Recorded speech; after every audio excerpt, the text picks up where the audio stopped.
one common thing which is there on everybody's mind now is, when are the schools reopening? When are our children going to schools like how they used to do pre-COVID, that is 2019, 2020, early part of it. But today I'm going to tell you about, is opening the schools enough or is there more to it? If you're not a teacher, if you're not a parent, or if you're not someone who is concerned with schools and education in India, then I think you can give this video a pass. Because this video is not for you if you don't think schools are important.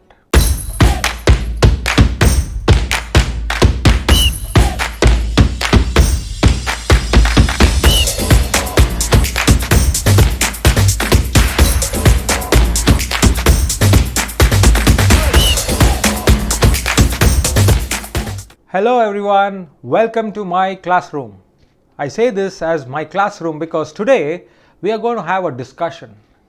This video is not about me telling you something which I have already understood and I want to share it with you. This video is for all of us to have a discussion. So I want us to sit down with our paper and pen, take down some facts, hard-hitting facts, and then use our brains to ask, how can we reopen our schools post-pandemic? You may be a parent, you may be a teacher, you may be a school leader, or you may be a policy maker. I think in today's discussion, we have something for each one of us. Let me begin the way I begin, with a story. And the story is of a frog.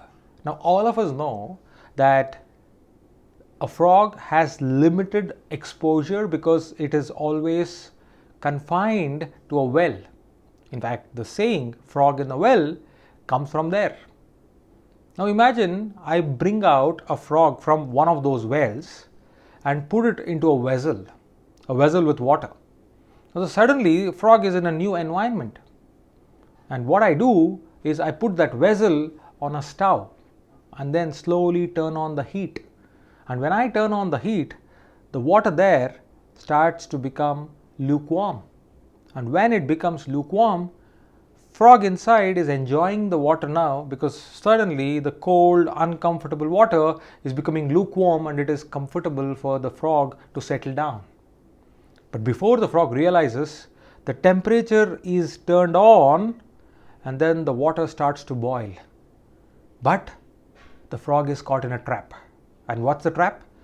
It relaxed, got comfortable with the lukewarm water, lost its intent and also the strength to resist. And that's why it gets sucked into the comfort.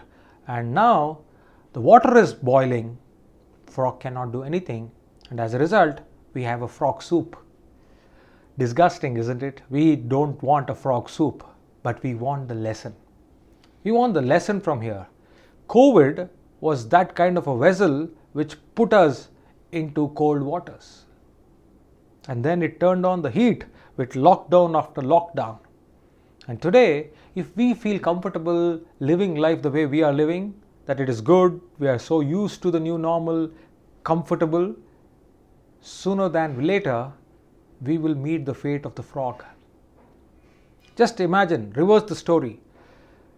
There was a vessel, there was a frog, but this time the vessel already had piping hot water in it, and I put a frog which was rescued from that well in that vessel without even thinking twice.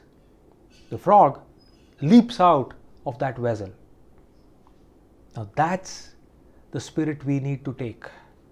To leap out of this slumber called lockdown-induced relaxation, we got to think like that frog and treat this entire environment as that vessel with piping hot water. We got to come out of it. But who is going to help us do that? You. You can help yourself come out of it. And that's why I say, and I will be repeating this in this discussion, it is not enough for us to reopen schools. What is important today is rebuild our schools. Yes, rebuilding schools is the necessity and not reopening schools. Let's take a pause here. Let's go back. Let's go back and see the background. First point is COVID came in and there was shutdown of schools, there was lockdowns, and we all were forced to get on with our lives from the confines of our house. So point number one. Point number two, this on and off switch from offline to online was forcefully introduced into our classrooms, isn't it? And three, most important, is the threat of the waves. The first wave, the second wave, and now as we are talking, we see third wave. And please don't be surprised if these kind of interruptions keep coming on to our life for the next 2 years.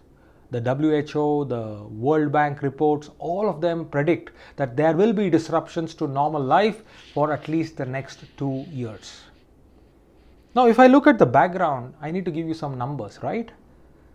The World Bank report says in the pandemic, 10% of students in the developing world cannot read or write a simple text. Now, pre-pandemic, that number was 53%, but now 63% of our children cannot read or write simple text. Where is this coming from? It's coming from lockdowns induced school shutdowns, right? Another piece of information, more than 6% of India's children are unlikely to return to school in this pandemic or after this pandemic. 6% of India's children, that's a big number. They are not likely to return to schools. That's another impact of this particular pandemic. Then third, as I've already said, the next 2 years, let's be ready for disruptions in our academic calendars. Today, we're talking about CBSE announcing term and exams by November 30th to December 15th or 20th. Why they did it? Because it's better to be safe than sorry. So be ready for major changes in our academic calendar, and as parents, that will affect us. As children, of course it will affect us. As teachers, of course we got to be prepared because we will be affected first. And as schools, we got to plan ahead because we will be initiating that effect on the ecosystem. So these are the things which have happened in the COVID pandemic. Now let's look at what are the other impacts or repercussions into the teaching and learning process, because that's what we need to understand before we go in for rebuilding our schools. Because reopening is a very simple thing. You get your protocols in place as far as COVID is concerned, maintenance and repairs to be done, and open up the schools and bring staff back to your classrooms and your colleges or your campuses, and then announce that from this particular day, all of us will start opening the schools in physical format and everybody is in the campus. That's the least of the worries, right? That is reopening. But what about rebuilding? Rebuilding is little beyond it. So talking about rebuilding, let's understand why and where we need to rebuild. First thing, we've been hearing about digital divide, isn't it? Now what is digital divide? Digital divide is all about the gaps which has increased between people who can access technology and who cannot access technology. Now we have heard a lot about digital divide. In fact, COVID has created that gap even more because of lack of electricity in many places, lack of network connectivity in many places, and that is one monster which we need to take care of. The second thing is talking about malnutrition.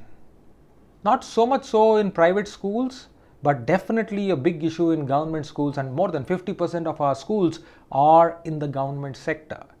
Now I have no answer as to why, when lockdowns introduced or induced schools to be shut down, why did we stop midday meal scheme?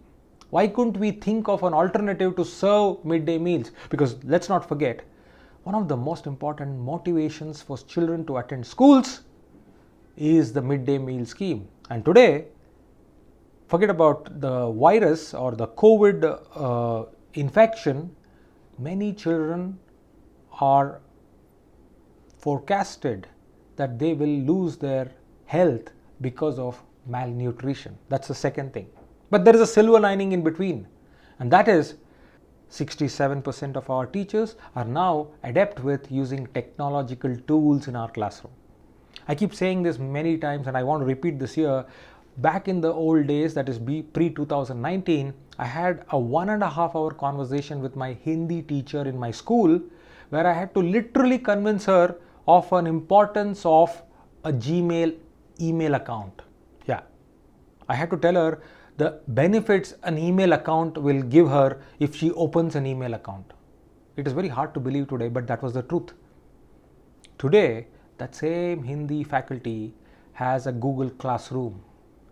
So 67% of teachers use digital tools for learning management, online education every single day today. So that's the silver lining thanks to the COVID pandemic. Now going back to impact. We spoke about digital divide, we spoke about malnutrition. The other important thing which COVID has created is learning loss. Those of you who are teachers, those of you who are educators, academicians, you will know what I'm talking about learning loss. But I'm sure you have not heard of this formula for a learning loss, and let me give you that. This is where you pull out your pen and write that down on the paper. Learning loss is not just about the loss which they have due to the school closures. Learning loss is the loss which has created both, one, due to the school closure, and two, due to forgotten learning. So in simple words, the formula for learning loss is missed learning and forgotten learning. So learning loss is equal to missed learning plus forgotten learning, and that's why this piece of statistics. Learning activities in the Indian education system have been largely school based and teacher led, and thus leading to learning loss, which means in the last 15 months students have roughly lost 30 months of learning. It's doubled. Now we need to rebuild schools to take care of this aspect, isn't it? You just cannot reopen schools and say, come back and we'll start from where we left it. That attitude of where we left it is not going to do any good to anybody. And the impact of this is not going to be seen next year or the year after. It's going to be seen in a decade from now. In 10 years from now, you will see the impact, and that will be too late for any of us to repair. And that's why rebuilding schools is extremely important today. Now, the last thing when it comes to the impact is learning outcomes. We all know that many of our students today in schools across the country are first generation learners. When we talk of first generation learners, parents are simply not equipped to take care of learning at home. And add to that the lack of digital tools available in the country today. Of course, 15 months later we are in a better position, but go back and see the kind of digital learning tools we had. Very, very below standard. Then that is creating the disruption in learning outcomes, right? And that is what I want to talk about. Now, the other aspect of disruption which is caused in learning outcomes is a lack of a home and school learning model. See, back then we had it very clear and sorted. School will take care of academics, home will take care of lodging and boarding. But today, school is shifted indoors inside the home. But do we have a partnership model which is ready to subscribe by the homes today? Sorry, we don't have. So that's the other issue why learning outcomes have got disrupted. So we got to understand all of this. So let me quickly summarize when we finish the part 2 of this discussion. Impact, digital divide, learning loss, malnutrition, and disruption in the learning outcomes. I'll give you a pause here. I want you to think on these for a minute. Now, as you think, please don't forget that we got to rebuild schools. We cannot reopen schools. If you are a parent, you are asking this question, when will my son or daughter go to school? That's not the question to be asking. The question we should be asking is, which type of school will my son and daughter go? What will happen in that school post-pandemic? You're a teacher. You don't have to think, okay, they are going to come back to classes. Now, whatever I have taught online, I will just start it from there and complete my syllabus. That's not the question, or that's not the thought you should have. You should have the thought of, okay, that was digital. Now they are coming into physical. So that where we left it attitude will not fly. We need to change, because you all know teachers, in a class of 25, children are at different learning levels. Now add a layer of technology there, the learning level gap has increased drastically. So we got to be empathetic. We got to be sensitive in bringing together all of them into our classrooms. And that is where I come into the next aspect of socio-emotional learning. Now that's the elephant in the room. But before I get into that, I want to spend a minute talking to the school leaders. School leaders, principals, management people, CEOs, and other people who are administrators, stop thinking, and even policy makers, stop thinking that physical reopening is the main objective. Getting everything smooth, getting my campus in order, getting my buses in order, getting my kitchen in order, getting my staff to attend the school, 100% attendance. These are operational issues which will take away a lot of your time. I agree. But that is not where your heart should be. Your heart should be in emotional rebuilding of schools and intellectual rebuilding of schools, which is academic rebuilding. So we'll talk about that. In fact, my preparation will be all about these three things: emotional rebuilding, intellectual and academic rebuilding, and physical rebuilding, which is last. Okay, so let's move on, and let's move on to the socio-emotional learning aspect. Now we all know about socio-emotional learning aspect, but let me quickly give you some facts, because these facts are disturbing, but we need to understand those facts, right? So stay with me here as I take you through these facts. So first of all, the definition of socio-emotional learning itself needs to be understood by all of us who are concerned with children.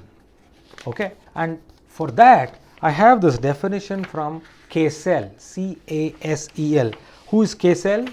CASEL is the collaborative for academic, social and emotional learning. Okay, and they define SEL, socio-emotional learning, as how children and adults learn to understand and manage emotions, set goals, show empathy for others, establish positive relationships, and make responsible decisions.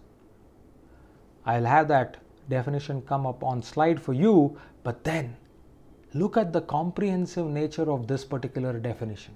And why this is important is, let me give you now the facts. 44% face the issue of low productivity and motivation among students. Who are these 44%? 44% parents face the issue of low productivity and motivation among students. If you are one of them, I'm sure you empathize with this particular fact.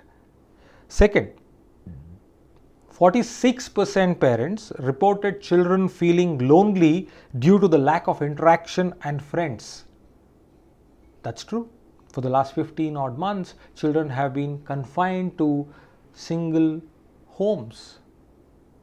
In fact, I want to deviate here, and I want to tell you a friend of mine who kind of shared with me, saying her daughter walked up to her and said, "Why don't I have a sibling?" I mean, an 11-year-old girl asking the mother, "Why don't I have a sibling?" If that does not define loneliness, I don't know what does. Approximately 40% of teachers reported that lack of inter-student interaction, that is student-to-student interaction, is reducing students' social skills. I mean, these numbers are definitely not to be taken lightly, right? Furthermore, The UNESCO Youth Project, the Youth Voices Project by the UNESCO, gave some more data.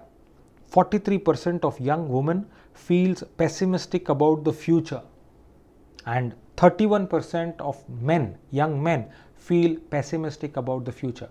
That's like 1/3 and a little over 1/3 of our young men and women are not at all optimistic about the future coming. That's a dangerous place to live, right? As teachers, as educators, as adults, as parents. Furthermore, 27% people feel anxiety.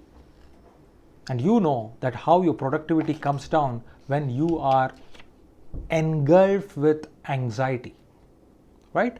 And the third one is 1 in 2 feel less motivated to do activities they normally enjoy. Forget about hobbies and entertainment. Even those activities which they were having fun doing, small little activities, 1 in 2, that is 50% of us don't enjoy it anymore. That's the impact of COVID. That's the impact of pandemic. That's the impact on the socio-emotional learning of our children.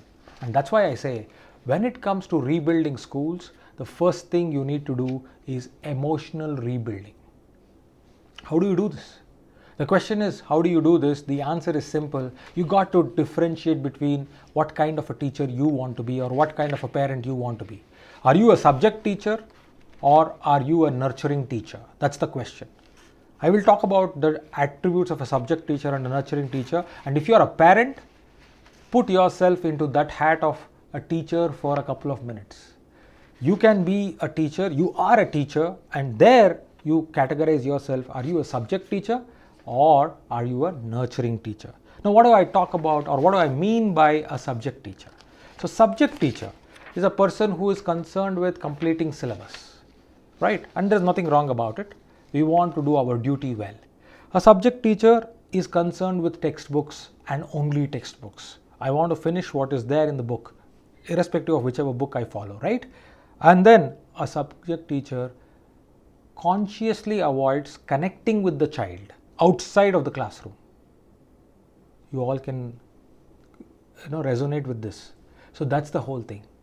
And if you are a parent, ask yourself, are you doing all this? Are you asking your child constantly, did you complete your homework or did you do your classwork? Did you attend your classes? Okay, how good are you studying with your math or science? How are you performing with your assessments? And then you also refuse to have any other conversation by saying to your boy or girl that this can wait, it doesn't matter. Your boy asks you a lot of questions, your girl asks you a lot of questions, and you say, you know what, mind your business. You may not be so rude, but you will basically mean that the boy does not have to or the girl does not have to concern themselves with a lot of other things which happen in their homes. That's the focus of a subject teacher or a subject oriented parent. Now the alternative is a nurturing parent or a nurturing teacher. Now what happens is the teacher is concerned with the syllabus, but completing syllabus is not the priority. Completing the homework or the classwork is not the priority. Now don't give me this question that, sir, but my principal will not listen to me, or what happens to the child's academic performance. All of that can wait. But if socio-emotional learning or socio-emotional quotient, as they call, is not taken care, that anyway will not happen, isn't it? So that's the first thing about a nurturing teacher or a parent. Second, they don't look at exams or assessments as an end in itself. It is just a means to another end. And we all know, right? In fact, one of the things which I do when people come to me during the pre-COVID days, parents used to come to me and say, sir, tell him that he has to score well because he's not performing well. I'll say, yes, I will do that. But I need you to do me a favor. Give me your grade 8, grade 9, grade 10 mark sheets. Send me a copy of it. Because I'll keep that in front of me and then talk to your son or daughter saying, look, this is your dad's performance. You should be better than him. You have to make him proud. And when I do this, those parents back off and they say, sir, why are you joking with us? I'm not joking. But what I'm trying to tell you here is academic performance is important, no doubt about it. But academic performance is not an end in itself. It is only a means to a larger purpose in life, and that's why a nurturing teacher or a parent is important. third and the most important attribute of a nurturing teacher or a parent is this. To these teachers, connection with the child, emotional comfort is most important. And as a parent, you got to do that also. You got to connect with your son or your daughter. So this is what I would like to say, emotional rebuilding. So for that, schools have to train the teachers, schools have to train the parents, schools have to come together with families and then create a whole new ecosystem. And that is where we need to do rebuilding of schools, not just mere reopening of schools. Then intellectual and academic rebuilding.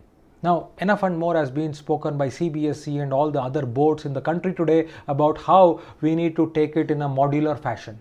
We need to make a semester oriented, and that's why November they have announced the term end exams for the first term. And all the teachers have been busy preparing MCQs and multiple choice questions and other things. All that is fine, but please understand, the learning activity in the classroom, whether it is online or offline, has to be tinkered to suit your learners. So you need to bring in more of quiz-based learning, inquisitiveness in the classroom. You need to create that hunger for children, and more importantly, you need to give that helping hand. I mean, look at the Acer report. Look at other things. Today, there is a risk where many students are not going to come back to schools. Now, if you make schools even more academic oriented by checking marks and completing syllabus and measuring their performance, I'm sure you are going to shoo all of them away. We can't open schools to empty classrooms. We got to rebuild schools where more and more members of the community come in. And when I say community, bring in a lot of people, bring in parents, bring in some of these well-wishers, bring in grandparents into the classroom, let them engage with children.